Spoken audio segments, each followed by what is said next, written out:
Hello guys, welcome to ambitious. ఈ రోజు మన టాపిక్ వచ్చేసి ఏంటి అని అంటే non IT job to IT job. Okay, topic లోకి వెళ్లే ముందు ఎవరైనా లైవ్ ప్రాజెక్ట్స్ పైన వర్క్ చేయాలనుకున్నా, లేకపోతే లైవ్ ప్రాజెక్ట్స్ పైన ట్రైనింగ్ తీసుకోవాలని చెప్పేసి అనుకున్నా, సో డిస్క్రిప్షన్ లో ఇచ్చిన నెంబర్ కి కాంటాక్ట్ అవ్వండి. దాని గురించి ఇంకా మోర్ డీటెయిల్స్ తెలుసుకోండి. ఓకే, సో మనం టాపిక్ లోకి వెళ్దాం. Non IT job to IT job. Okay, మనకి నాన్ ఐటీ అనగానే గుర్తొచ్చేది ఏంటి? ఒక BPO, HR, IT recruiting, customer care. So ఇట్లాంటివన్నీ నాన్ ఐటీ జాబ్ కింద మనం కన్సిడర్ చేస్తాం, రైట్? సో మనం ఇట్లాంటి నాన్ ఐటీ జాబ్లోకి సో ఎట్లాంటి సిచ్యువేషన్లో ఎంటర్ అయి ఉంటాం అంటే డిఫరెంట్ రీజన్స్ ఉంటాయి దానికి. డిఫరెంట్ రీజన్స్ మీన్స్ ఇక్కడ మనకి బీటెక్ ఆర్ డిగ్రీ అయిపోయిన తర్వాత అంటే మన ఇంట్లో ఉన్న కొన్ని ఫైనాన్షియల్ రీజన్స్ వల్లనో, లేకపోతే మనం డిగ్రీ బీటెక్ అయిపోయిన తర్వాత మనం జాబ్ ట్రై చేస్తున్న ప్రాసెస్లో ఏదైనా ఒక మంచి ఎంఎన్సీలో మనకు జాబ్ వచ్చింది అని అంటే నాన్ ఐటీలో, సో మనం ఎందుకు వదులుకోవాలి ఈ జాబ్ని? సో ఈ జాబ్ చేస్తూ మనం ఎక్కడైనా ఐటీ ట్రైనింగ్ తీసుకొని అక్కడి నుంచి వెళ్ళి మళ్ళీ మనం ఐటీలోకి షిఫ్ట్ అవుదామని చెప్పేసి, లేకపోతే ఇది ఎంఎన్సీనే కదా ఇక్కడి నుంచి వెళ్ళి మనం ఇంటర్నల్గా non IT to IT shift అవుదామని చెప్పేసి, సో ఏదో ఒక డిఫరెంట్ రీజన్స్ తోటి మనం నాన్ ఐటీలో జాయిన్ అయి ఉంటాం. ఇలా మనకి ఒక 3 to 4 years అయిపోతుంది. 3 to 4 years అయిపోయిన తర్వాత మనం మన ఫ్రెండ్స్ కానీ లేకపోతే మన రిలేటివ్స్ కానీ వాళ్ళతో, అంటే వాళ్ళు ఎవరైనా ఐటీలో వర్క్ చేసే వాళ్ళు అయితే, సో వాళ్ళ శాలరీస్తో మన శాలరీస్ కంపేర్ చేసుకున్నప్పుడు వాళ్ళ శాలరీస్ వచ్చేసి అంటే 3 to 4 yearsకి 1 lakh, 1,50,000, 2 lakhs ఉంటాయి. అదే మన శాలరీస్ వచ్చేసి 30,000, 40,000, 50,000 ఉంటుంది. సో ఇట్లా కంపేర్ చేసుకున్నప్పుడు మనం ఉన్న వే కరెక్ట్ కాదేమో, మనం వెళ్తున్న వే కరెక్ట్ కాదేమో, ఈ నాన్ ఐటీ జాబ్ కరెక్ట్ కాదేమో అని చెప్పేసి మనం రియలైజ్ అవుతాం. రియలైజ్ అయిన తర్వాత అక్కడి నుంచి వెళ్ళి మనం ఎలా అయినా సరే షిఫ్ట్ అవ్వాలని చెప్పేసి ఫిక్స్ అవుతాం. ఇంకా ఏ రీజన్స్ ఉండొచ్చు అంటే మనం ఒక 4 to 5 years, 6 years వర్క్ చేసిన తర్వాత మనకి మ్యారేజ్ చేసుకోవాల్సిన టైం వచ్చినప్పుడు, సో ఈ 30-40,000 తోటి మనం ఫ్యూచర్లో సర్వైవ్ అవ్వలేం కాబట్టి ఫ్యామిలీతో.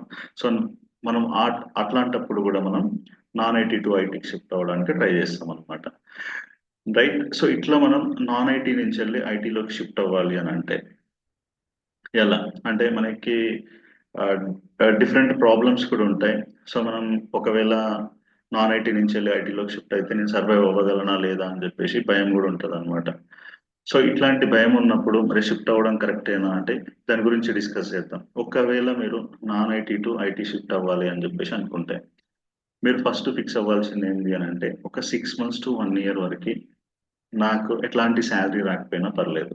ఎందుకంటున్నా అంటే నేను ఈ మాట, సో మనం నాన్ ఐటీ అంటే మీరు జాబ్ చేస్తూనే ఏదో ఒక ఐటీ ట్రైనింగ్ తీసుకోవచ్చు, మంచిగా సీరియస్గా ప్రిపేర్ అవ్వి ఉండొచ్చు. ప్రిపేర్ అయిన తర్వాత మీరు ఎక్కడో అంటే ఒక ఫ్రెషర్ గానో లేకపోతే ఎక్స్పీరియన్స్ పైన మీరు ఎక్కడైనా జాయిన్ అయి ఉండొచ్చు. సో మీరు ఒక కొత్త టెక్నాలజీ నేర్చుకొని ట్రై చేస్తున్నారు కాబట్టి మేబీ మీరు అక్కడ సర్వైవ్ అవ్వచ్చు, లేకపోతే మీ జాబ్ లాస్ అయ్యే ఛాన్స్ ఉంటుంది. కాబట్టి ఒకవేళ ఎట్లాంటి డిస్టర్బెన్స్ వచ్చినా సరే మీరు ఒకవేళ సర్వైవ్ అయితే మంచిది. ఒకవేళ సర్వైవ్ అవ్వలేకపోతే మీరు ఆల్రెడీ 4-5 years నుంచి మీరు జాబ్ చేస్తున్నారు నాన్ ఐటీలో కాబట్టి దాని వెనకాల మీకు ఎన్నో ఈఎంఐస్ కానీ ఇట్లాంటివి ఉంటాయి కాబట్టి, సో అట్లాంటి సిచ్యువేషన్లో మళ్ళీ మీకు ప్రాబ్లం అవుతుంది. సో ప్రాబ్లం కాకుండా ఉండాలి అని అంటే ఫస్ట్ మీరు ఇది ఒక 6 months, 1 year వరకు నాకు ఏది వచ్చినా సరే నేను సర్వైవ్ అవ్వగలను అని చెప్పేసి మీరు అనుకుంటే, సో ఈ డిసిషన్ తీసుకోండి. నాన్ ఐటీ జాబ్ నుంచి వెళ్ళి ఐటీ జాబ్లోకి రావడానికి డెసిషన్ తీసుకోండి. సో ఈ డెసిషన్ తీసుకున్న తర్వాత ఫస్ట్ మీరు ఫిక్స్ అవ్వాల్సింది ఏంటి అని అంటే టెక్నాలజీ అన్నమాట. సో మీరు నేర్చుకోబోయే టెక్నాలజీ నెక్స్ట్ 5 to 10 years, నేను ఈ టెక్నాలజీ నేర్చుకుంటే 5 to 10 years వరకు నాకు ఎట్లాంటి ప్రాబ్లం లేదు అనుకుని ఉన్న టెక్నాలజీ ఫస్ట్ చూస్ చేసుకోండి. చూస్ చేసుకోండి అని అంటే రీసెర్చ్ చేయండి, మీ ఫ్రెండ్స్ని అడగండి, ఐటీలో వర్క్ చేస్తున్న వాళ్ళ దగ్గర సజెషన్ తీసుకోండి, మీకు తెలిసిన వాళ్ళు ఎవరైనా ఉంటే ఇంకా వాళ్ళ దగ్గర సజెషన్స్ తీసుకొని ఫస్ట్ ఫిక్స్ అవ్వండి. ఒక టెక్నాలజీ ఫిక్స్ అవ్వండి, మీ ఓన్ రీసెర్చ్ చేయండి. మీ ఓన్ రీసెర్చ్ చేసి అక్కడి నుంచి వెళ్ళి మీరు ఫిక్స్ అయిపోయిన తర్వాత నెక్స్ట్ ఇన్స్టిట్యూట్స్ రీసెర్చ్ చేయండి. ఇన్స్టిట్యూట్ రీసెర్చ్ చేయడము అని అంటే, సో మీరు ఇన్స్టిట్యూట్లో ఎట్లా రీసెర్చ్ చేయాలి? సో చాలా ఇన్స్టిట్యూట్స్ 150 members, 200 members తో ఒక బ్యాచ్ రన్ చేస్తుంటాయి. సో అట్లాంటి బ్యాచ్లోకి మీరు వెళ్ళినారు అని అంటే సో మీరు అక్కడ నేర్చుకోవచ్చు, నేర్చుకోకపోవచ్చు. అంటే మీ పైన స్పెషల్ కాన్సన్ట్రేషన్ ఉండకపోవచ్చు అక్కడ. కాబట్టి ఇక్కడ మీరు 10 to 15 members are 15 to 20 members ఉన్న ఇన్స్టిట్యూట్ని మాత్రమే చూస్ చేసుకోండి. సో ఇన్స్టిట్యూట్ ని చూస్ చేసుకోవడం వల్ల మీకు అడ్వాంటేజ్ ఏంటి అని అంటే అక్కడ తక్కువ మంది ఉంటారు. ఆ ట్రైనర్ మీ పైన స్పెషల్ కాన్సన్ట్రేషన్ ఉంటుంది. సో మీకు ఏదైనా డౌట్ వచ్చినా సరే అక్కడ మల్టిపుల్ మెంబర్స్ కి డౌట్స్ వచ్చినా సరే వాళ్ళు 10 to 15 మెంబర్స్ ఉంటారు కాబట్టి ఈజీగా రిజాల్వ్ చేస్తారు. మీకు టైం అనేది సెట్ అవుతుంది. కాబట్టి తక్కువ మెంబర్స్ ఉన్న దగ్గర మీరు ఎక్కువ నేర్చుకోగలరు కాబట్టి అట్లాంటి ఇన్స్టిట్యూట్ ఏ ఉన్నాయో అవి రీసెర్చ్ చేయండి ఫస్ట్. దాని తర్వాత ట్రైనర్ అన్నమాట. ఇది ఇంపార్టెంట్. ఎందుకు అని అంటే ట్రైనర్ కూడా వర్కింగ్ ప్రొఫెషనల్ కాదా చెక్ చేసుకోండి. వర్కింగ్ ప్రొఫెషనల్ అయితే వాళ్ళకి ఇంటర్నల్ గా ఏం జరుగుతుంది. ఇప్పుడు ఎగ్జాంపుల్ మీరు ఒక జావా తీసుకున్నారు అనుకోండి. జావాలో లైక్ ఇంటర్నల్ గా ఎక్కువ హైరింగ్ దేనిపైన ఉంటుంది ఒక కంపెనీలో ఇంటర్నల్ గా అని అంటే జావాలో జావాలో వచ్చేసి ఫ్రేమ్ వర్క్స్ అంటే స్ప్రింగ్ బూట్ మైక్రో సర్వీసెస్ తెలిసి ఉంటే డెఫినెట్ గా దానిపైన ఎక్కువ ఆ, లోపల ఓపెనింగ్స్ ఉంటాయి అన్నమాట. సో అట్లాంటిది బయట మీరు ఎక్కడైనా ట్రైనింగ్ తీసుకున్నప్పుడు ఇన్స్టిట్యూట్ లో చాలా వరకు spring boot and micro services పైన ట్రైనింగ్ ఇవ్వరు. సో అట్లాంటప్పుడు మీకు ప్రాబ్లం అయింది. ఎవరైతే వర్కింగ్ ప్రొఫెషనల్ ఉంటారో వాళ్ళకి లోపల వాళ్ళు ఒక ప్రాజెక్ట్ పైన వర్క్ చేస్తుంటారు కాబట్టి వాళ్ళకి ఐడియా ఉంటుంది. సో ఏ ఫ్రేమ్ వర్క్స్ నేర్చుకోవాలి, ఏ లైబ్రరీస్ నేర్చుకోవాలి, మనం ఒక ప్రాజెక్ట్ పైన వర్క్ చేయాలి అని అంటే వాళ్ళకి క్లియర్ గా తెలిసి ఉంటుంది. దాని అవసరాన్ని బట్టి మనం ఎక్కడ ఏది యూజ్ చేయాలని చెప్పేసి వాళ్ళకి క్లియర్ గా తెలిసి ఉంటుంది కాబట్టి వర్కింగ్ ప్రొఫెషనల్ దగ్గర మాత్రమే ట్రైనింగ్ తీసుకోవడానికి ట్రై చేయండి. రైట్. నెక్స్ట్ వచ్చేసి మీరు ఒక ట్రైనింగ్ అయిపోయింది మీది, ఒక టెక్నాలజీ చూస్ చేసుకొని ఇన్స్టిట్యూట్ చూస్ చేసుకొని మంచి ట్రైనర్ దగ్గర మంచి ట్రైనింగ్ తీసుకున్నారు, సబ్జెక్ట్ నేర్చుకున్నారు అని అంటే ఆ సబ్జెక్ట్ యూజ్ చేసి మీరు ఒక ప్రాజెక్ట్ కంప్లీట్ చేయండి. End to end project complete చేయండి. ఇది చేయడం వల్ల అంటే మీరు ఒక 10 to 15 మెంబర్స్ ఉన్న దగ్గర ఇన్స్టిట్యూట్ లో మీరు ట్రైనింగ్ తీసుకుంటున్నారు. దాని తర్వాత వర్కింగ్ ప్రొఫెషనల్ దగ్గర ట్రైనింగ్ తీసుకున్నారు కాబట్టి వాళ్ళ దగ్గరనే మంచి ఒక ప్రాజెక్ట్ చేయండి.